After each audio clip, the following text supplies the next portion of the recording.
Welcome to the Emerson Group Wealth Call for July 2025.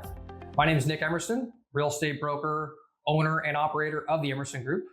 Real estate professionals, where we focus with emphasis on rental property owners and 1031 exchange strategies through tax-deferred investment options. Today's call, we're going to be focusing on accessory dwelling units, specifically the latest reform that was passed by the City Council last week on July 23rd. And that'll be in effect 30 days from now in late August. Now, the reason we're focusing on this specific topic, is because there's a lot been going on in the accessory dwelling unit space. We've had people ultimately building larger communities and complexes that we didn't think were possible. And quite frankly, people that are taking it out of context and creating a little bit of, backlash because it's influencing the integrity of some of our residential neighborhoods. And quite frankly, isn't serving us to the best of what we'd hoped. So because of that, Council has taken action, and I'm excited today to go through what are really the 25 amendments, but specifically the most impactful ones, right? What are they? How will they influence construction and ADU moving forward? And ultimately, what are predictions on my end as far as the biggest influences or impacts from this latest set of changes in provisions for accessory dwelling units? So let's get right into kind of the background of what the history is of how we got here, right? How did we get to a position where we felt that we had to take action so quickly to reform ADU construction? And really, this goes back to many years back. If you actually start looking through the history of this, we've had very slight and subtle changes through the course of time that when the right caveat of provisions came together, they created an environment beginning 2024 where developers and money alike was looking for an opportunity. And that opportunity was exploited in many cases throughout the city of San Diego. Now, it wasn't all bad, of course. We've got a lot of good things to come from a lot of the provisions created. However, there were certainly a few things that were taken out of context, and that's really a big part of what caused so much voice, feelings, emotion behind wanting to see change and trying to stop what's happening with some of our neighborhoods, specifically in more of the residential space. So today we're going to go through all the amendments passed to some degree with more emphasis on the more impactful ones. We're going to talk about ultimately, what are some of the other changes and how will we believe they'll play out, not on paper, but in reality, as far as how investors will choose to change the way they look at opportunities, or how the opportunities might change as far as the manner or the financial feasibility that they now present because of these changes. Okay, so in 10,000 feet up looking down, what happened? Well, last week, July 23rd, City Council approved the latest set of ADU and bonus ADU provisions. So we're looking at a total of 25 total amendments. And these are broken down between ADU and junior ADU versus bonus ADU and affordable units. So we'll start by just kind of breaking down the scene of what happened and ultimately what are the biggest and most notable aspects of both ADU and the bonus ADU program and how they'll show up moving forward. So with this, as you can see, I wanted to point out just the overall encompassing changes made. Maximum ADU size, applicable zones, fire sprinklers, ADU conversions, number of ADUs allowed, landscaping, floor area ratio, which is going to be your buildable square footage for ADU project, the side yard setbacks, replacement parking, and then the junior ADU owner occupancy requirements. So in total, 25, as I said, and most are making small tweaks here and there. However, some are really in response to some of the outlier projects we've seen that have influenced the integrity of residential neighborhood for lack of benefit. So how do we get to this environment in general? Well, San Diego in 2024 had one of the most progressive set of ADU provisions along with the bonus ADU program. And it was a slow process, meaning it was really a culmination of the past 5 years in total. Every year, the City Council is making small tweaks to both help address maybe unintended consequences of some of previous provisions, but also to make sure that their policies are in alignment with what their goals are. Of course, one being the push for affordable housing in the city of San Diego. So with that in mind, we started to see things really take form in 2020 when we allowed owners of ADUs to no longer have to own or occupy their primary dwelling or one of the units. So we started to take away some of those provisions. And then as we moved to 2022, there was no limit on the number of bonus or affordable ADUs that could be added to a particular lot. So we started to see really an opportunity start to emerge, but it wasn't until 2024 that we really saw the right set of conditions and circumstances that presented for really developers and investors to exploit all these ordinances, how they performed in alignment with each other. So no parking required if you're within the sustainable development area, no impact fees if 750 square feet or smaller. The number of ADUs, of course, within that sustainable development area and bonus ADUs were unlimited, and no required side or rear setbacks. So that's important because if you don't have setbacks, the envelope of your footprint you can build on completely opens up. So understand that a small change on paper might look innocent. However, when going through this process actually as an owner or builder, you start to understand that small tweaks with setbacks, parking requirements, converting habitable space, these things have some big impacts depending on the type of asset you own and, quite frankly, what your motivations are to take advantage of some of these programs. So as we kind of see the environment to 2024 really opened up to corporate investment. We had funds being put together, capitalized with $50 million to essentially go out and purchase as many properties as possible that were within the SDA zone and allowed for bonus and affordable units, which is what caused us to start seeing projects that had between 12, 18, 20, 30, or 40 units being proposed on the back of the lot for a single family dwelling or a multifamily dwelling. So now let's get into specifically kind of breaking down the most notable ordinances for ADUs and junior ADUs. And then after that, we'll talk more about specifically the bonus ADU program and how some of those changes were made. Okay, most notable ordinances specifically for ADU and junior ADU.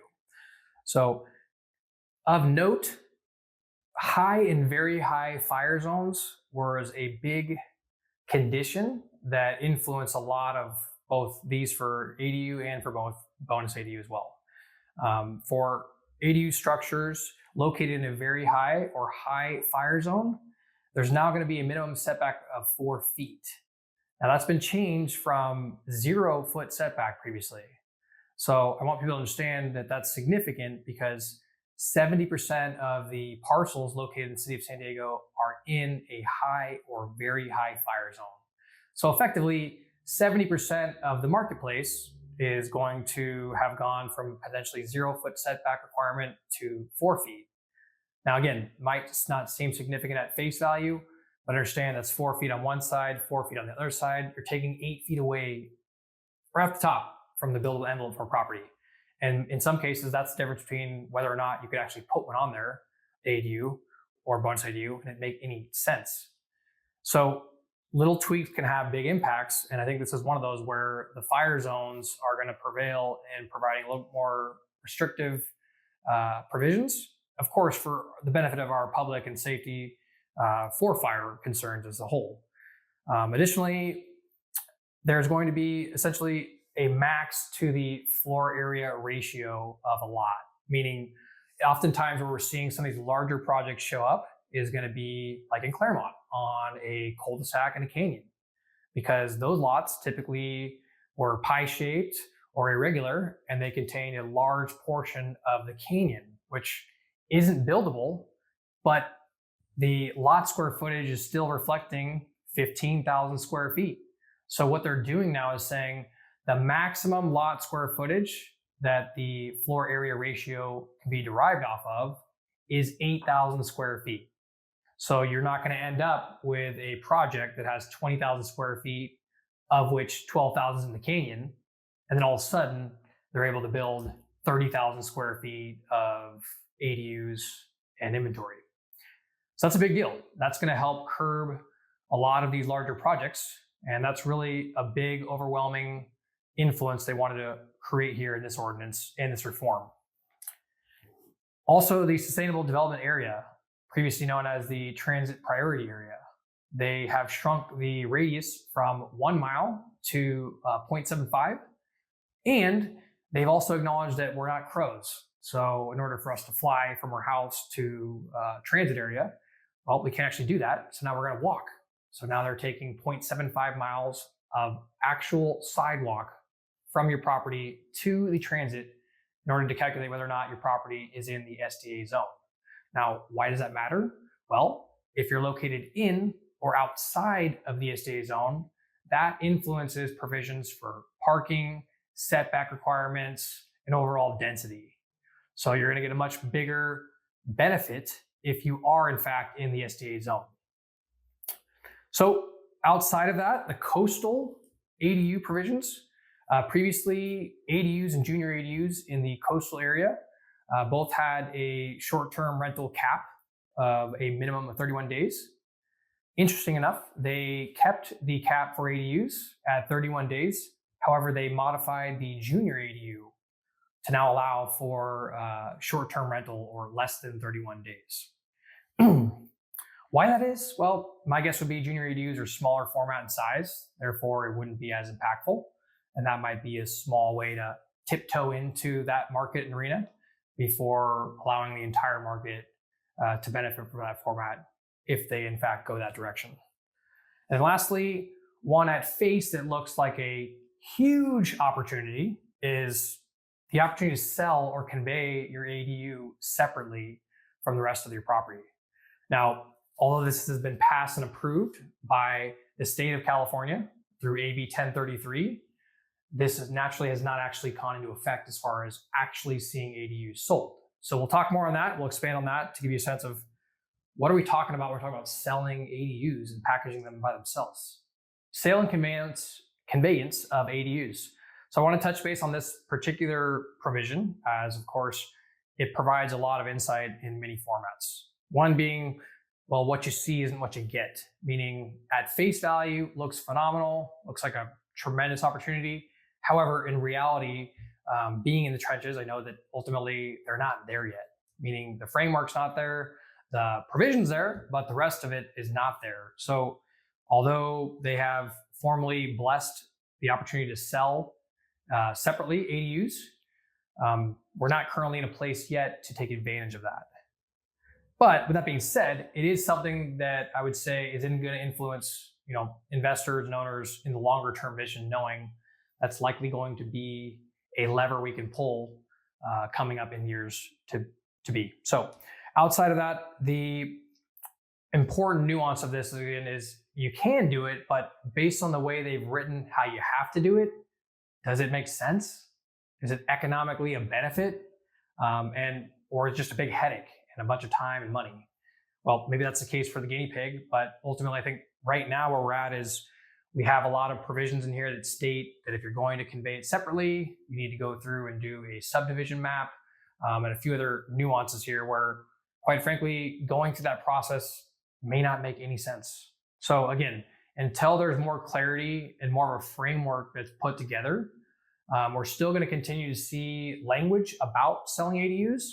However, unlikely that we'll see an actual ADU for sale anytime in the next 12 months. So stay tuned on that. I'm sure we'll continue to see more and more information addressed on that as we continue to progress into the new year. Lastly, I want to mention on the sale and conveyance, this does not apply to bonus or affordable units. So what's important to hear about that is that there's been a lot of properties that were purchased in 2024 and the beginning of this year with the expectation or opportunity that they were going to have a chance to potentially sell all the ADUs and bonus ADUs. Well, now we're getting that clarity now after the fact to see that, well, that's not currently the case. So how someone would go about decoupling an ADU versus a bonus ADU and selling one, not selling another, that quite frankly doesn't make sense. But again, we'll continue to look for more clarity on that category. But no, for now, it's still kind of a research and development process. All right, most notable ordinances specifically for the bonus program and affordable units. Of most importance is the eligibility. So lots that are now located in high or very high fire zone that are on a cul-de-sac are going to be prohibited from that program, which is one of the reasons it was exploited for some of these larger projects in some of the residential areas. On top of that, if the property does front a cul-de-sac, that in itself also is a disqualifier because you don't have two evacuation routes. So it's important now that each property, to properly address the fire hazard and safety, that you have two evacuation routes from your property. So again, all the properties that are on a cul-de-sac that have one way in, one way out, those are no longer going to apply or allowed to participate in the ADU bonus or affordability program. Additionally, the floor to air ratio, as I mentioned, is capped at 8,000 square feet. So seeing lots in the canyon, you can no longer count like sensitive habitat as far as the vegetation. If there is sensitive habitat, none of that square footage gets to count towards your floor air ratio. And additionally, it is capped at 8,000 in total. So you're not going to see these outlier projects at the same scale by any means. Additionally, the automatic fire sprinkler system. That's a big one. And the reason I say that is because all affordable ADUs and bonus ADUs are now required to have an automatic fire sprinkler system. I don't know about you, but there's not very many fire sprinkler vendors available in San Diego, which means that this is going to be a cost that is going to be felt. And therefore, you add the cost of fire sprinklers into your project, coupled with less available units to be built and a smaller buildable lot. You're kind of starting to see the constraints come in here where costs are going up, the footprints are getting smaller, and the economics behind some of these larger purchases and products are not going to make sense. So we're going to see a shift in that department and probably less of an emphasis because of the economics behind it. Lastly, on top of that, the enhancement fee. There's now going to be an enhancement fee and impact fees that were previously not present. So we're going to see fees that are now upped or increased or added, in addition to less of a buildable opportunity, in addition to more caveats and conditions for fire sprinklers and other setbacks that, again, will collectively not make nearly as much sense and likely have a big influence on no longer seeing some of these outlier projects. So as we look ahead to the next slide, I want to give you guys just a quick idea of the base ADU, single family residence dwelling, and what the standard expectation and opportunity is. So for lots under 8,000 square feet, you're entitled to 4 total property units for ADUs. Between 8 and 10, 5, and above 10,000, 6 units. So understand there's still plenty of opportunity, and quite frankly, much hasn't changed if you're in the individual owner ADU space 1 to 4. You're not going to feel a lot of changes or impacts from this recent set of ordinance. This really seems to be curbing and addressing more of the developer and investor side of things that try to exploit and really profit from some of these programs. So the good news is that we're not going to have to fight and deal with a lot of that in some of our neighborhoods. We're not going to worry about who bought that house next door, hopefully. And at the same time, we'll still have a great environment and opportunity for those that do want to or need to provide generational living for their family, their kids, their parents, or need to help subsidize their income through rental income. So again, a lot of opportunities still exist in this space, but what's important to know through this call and through this set of circumstances is that we're making appropriate changes based on unintended consequences from prior reforms and ordinances. Looking ahead and talking more about the bonus ADUs and the cul-de-sacs, again, I wanted to remind people there's 70% of properties are located in a high or very high fire zone. And that's going to impact a lot of projects and properties that are no longer going to be applicable for bonus ADUs or affordable units. So if you're in a high or very high fire zone and you're looking to take advantage of the bonus ADU affordability, you're no longer going to be able to do that if you're located on a cul-de-sac, a location that has only one egress exit point for safety. And also, in top of that, I wanted to point out, statistically speaking, 32% of all new homes built between 2021 and today were also built in high or very high fire zones. So this is going to be probably a broken record over the course of time, but it's important to know that fire zones are going to play a big role in our policy, our zoning, our planning, and land use moving ahead because of naturally the dramatic fires that we've seen and the concern we have in our community here for not having the appropriate things set up in place with construction, exit routes, and making sure that the public's safe. Awesome. Now that we have covered the ins and outs of the latest ordinance reform, what can we expect, kind of how this will play out and what things will look like moving ahead? And for me, I think we're, well, status quo for most people in the 1 to 4 ADU space. There's not really any changes that are going to be substantial outside of the setback for the fire zone for high and very high. But other than that, really a lot of this was designed and meant to address the larger scale projects that were out of scale for the neighborhoods and quite frankly were never intended to be. So if you're in that space as an individual owner or someone who's looking to maximize opportunities in the smaller development space, things will continue to remain much of the same. If you're in the larger space, which there's not a large amount of those people out there, but quite frankly, it's not going to make as much sense anymore. The economics and the opportunity has been shrunk or capped. So we're not going to see opportunities where exploitation of 20, 30, 40 ADUs is going to be an opportunity anymore.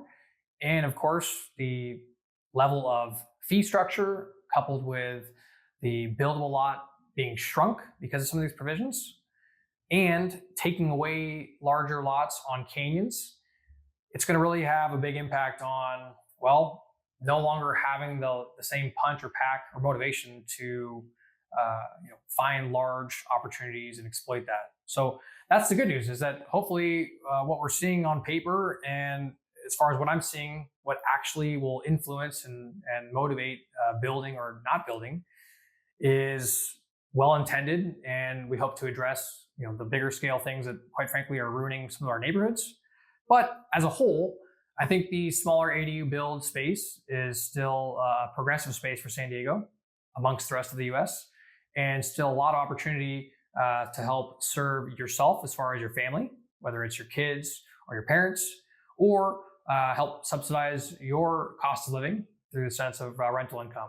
So still plenty of opportunity in that space. And we'll look ahead to the next ordinance with the accessory sale of ADUs conveying by themselves being one of the biggest provisions we're going to be focusing on to see as we continue to go down that path, when it will essentially arrive at a place where we actually think people will start using it. Naturally, that's going to have an impact, and look forward to sharing that with you.